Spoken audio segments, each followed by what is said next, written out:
샬롬, 말씀 읽어주는 전도사 강전사입니다. 2020년 6월 10일 수요일 강전사와 함께하는 5분 묵상 시작하도록 하겠습니다. 오늘의 본문은 고린도전서 6장 12절부터 20절까지의 말씀입니다. 먼저 본문 요약을 보도록 하겠습니다. 오늘 본문은 교회의 네 번째 문제, 교회 안에 있는 방종한 삶을 사는 이들에 대한 문제입니다.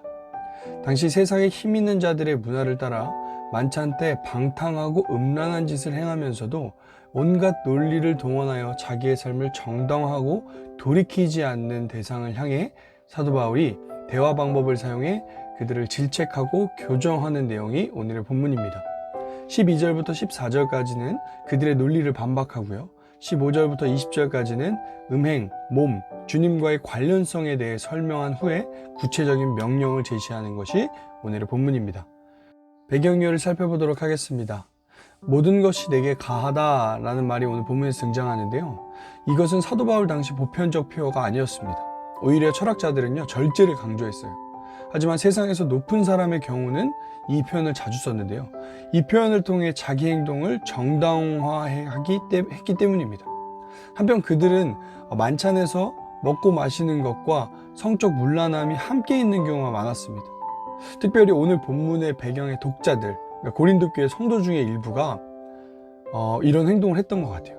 특별히 이제 막 성인식을 치른 젊은이들이 세상 방식을 따라 만찬 때 방종한 모습을 보이면서도 자기 행위를 이걸로 정당화를 했었던 것 같습니다.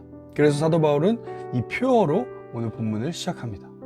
이런 배경 이해를 가지고 우리가 함께 하나님의 말씀 함께 읽도록 하겠습니다.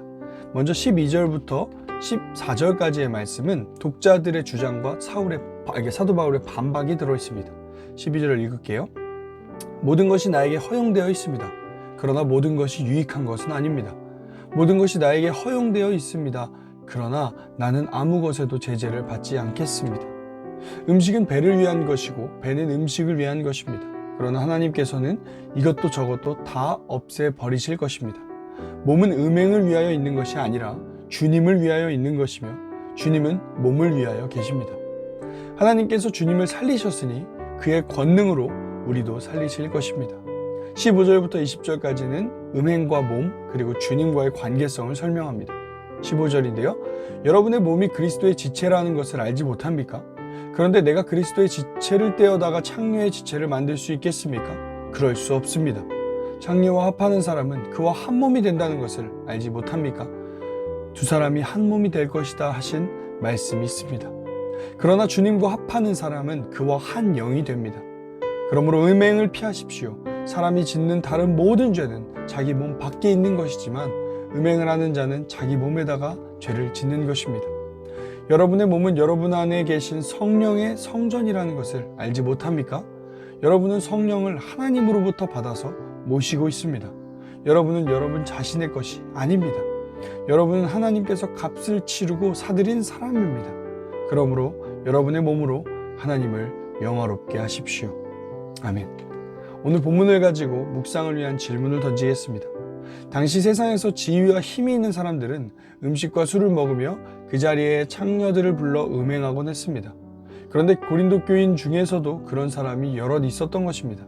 이에 바울은 말합니다. 모든 것이 가능하나 다 유익한 것은 아닙니다. 그렇습니다. 그리스도인들은 그리스도 예수 안에서 모든 것이 자유롭게 되었습니다. 그러나 이 자유는 죄를 정당화하기 위한 자유가 아닙니다. 하나님이 우리에게 주신 자유는 주님과 복음을 위한 자유, 사랑을 위한 자유, 하나님 나라를 위한 자유인 것입니다. 그러므로 우리의 자유는 자발적인 매임이 되어야 합니다. 하나님의 택하심과 예수님의 십자가의 은혜, 그리고 성령님의 도우심으로 구원받은 여러분, 요즘 여러분은 어떤 삶을 살고 있습니까? 혹시 일부 고린도 교인들처럼 모든 것이 가능하다는 핑계로 아무렇게나 살고 있지는 않습니까? 그래서 두 가지를 질문하고 싶습니다. 첫째, 나의 삶은 나를 위한 가능한 삶인가? 아니면 하나님을 위한 유익한 삶을 살고 있는가? 두 번째, 우리의 몸은 누구의 것인가? 만약 내가 나를 값주고 사신 하나님의 것임을 믿는다면 나는 오늘 내 몸으로 어떻게 살아야겠는가? 이 두 가지 질문을 가지고 오늘 하루를 살아가면서 하나님을 위한 인생, 나를 위한 인생이 아니라 하나님을 위한 인생을 살아가는 우리가 되기를 소망합니다.